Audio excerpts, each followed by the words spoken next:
नगरदेवळा येथे पार पडलेल्या यात्रेदरम्यान एका विवाहित महिलेला छेडछाड करून त्रास देण्याचा प्रकार घडलाय। या प्रकरणी पाचोरा पोलीस ठाण्यात 4 तरुणांविरुद्ध विनयभंग, मारहाण व गोंधळ घालण्याचा गुन्हा दाखल करण्यात आला असल्याची माहिती आज दिनांक 9 नोव्हेंबर 2025 रोजी सकाळी 9 वाजता हाती आली आहे।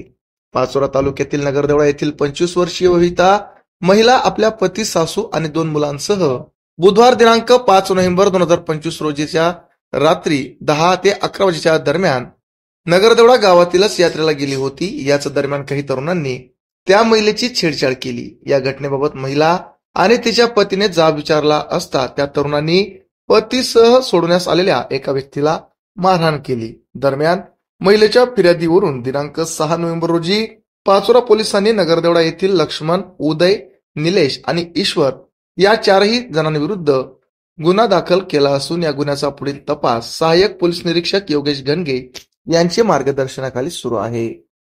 आमच्या चॅनलला लाईक करा, सबस्क्राईब करा, बेल आयकॉनवर क्लिक करा आणि हो शेअर करायला विसरू नका।